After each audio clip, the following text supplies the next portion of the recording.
to tell you a legendary story. A gentleman that probably you all know his name.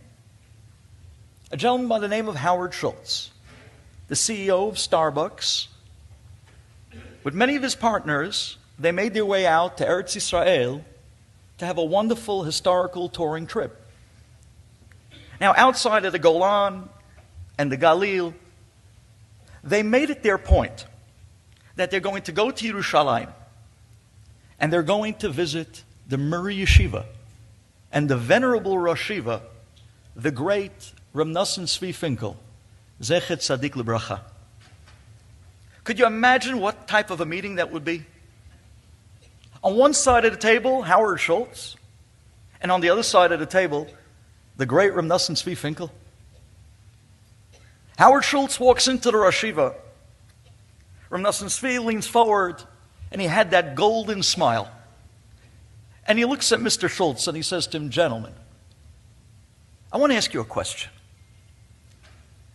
What did we learn from the Holocaust?"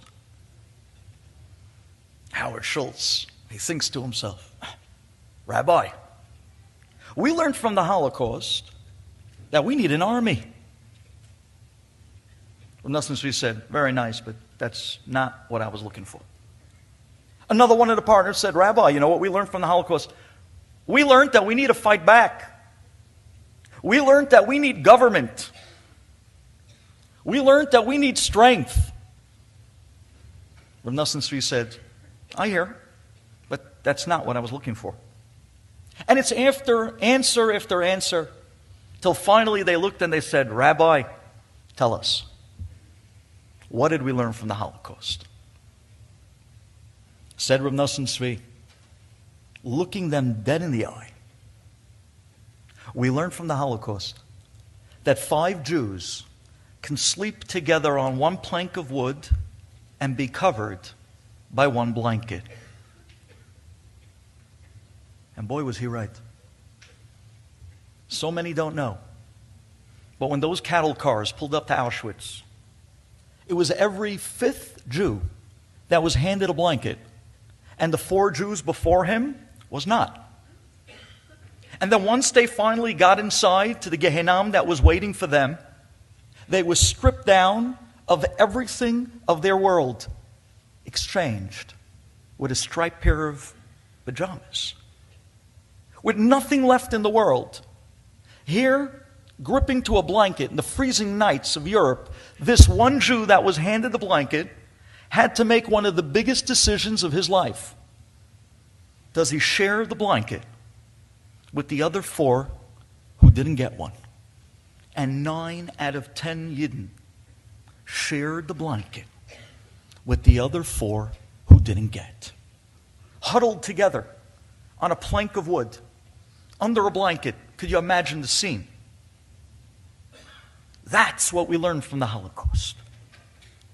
It's at that moment that Reb Nosson Tzvi leans forward. Stricken with Parkinson's disease, he begins to shake, and he's pushing away the pain. He's trying to show a smile, and he looks at Howard Schultz in the eye, and he says to him, "Mr. Schultz, Hashem gave you a blanket, and it's up to you to go out now and spread it all over the Jewish people." Howard Schultz leans back. "Rabbi, wow, we weren't expecting that. Rabbi, I'm going to start spreading my blanket, and I'm going to start with you." Howard Schultz pulls out a checkbook. He takes out his pen. He signs the check. "Rabbi, I'm starting my blanket with you. Here's a carte blanche check, filled out, signed. You could fill it out for any amount you want." And he pushes the checkbook across the table along with the ballpoint pen. At that time, the Muri Yeshiva was running a $2 million budget a month. Reb Nosson Tzvi Finkel grabs the checkbook, blank check from a billionaire. He picks up the pen and his hand starts to shake due to the Parkinson's. And as best as he could, he holds the checkbook and he fills out the check. And he looks at Schultz and says, "For whatever I want," he says, "Yes, Rabbi." He fills out the check for $1,200. And with all the strength that he had left, he mustered up that last ounce of strength, and he grabs the check, and he rips it out, and he leans forward, and he hands it to Howard Schultz, and he says, Howard, take this check. Go across the street. Across from the Mir Yeshiva, there's a Judaica store. Take this check and buy yourself a pair of tefillin. And put it on every single day. Do it for me. You see, ladies and gentlemen, when we would have handed a blank check from some billionaire, you know what we'd be thinking? We'd be thinking, how much can I take from this guy? When a Gadol was handed a blank check from a billionaire, you know what he was thinking?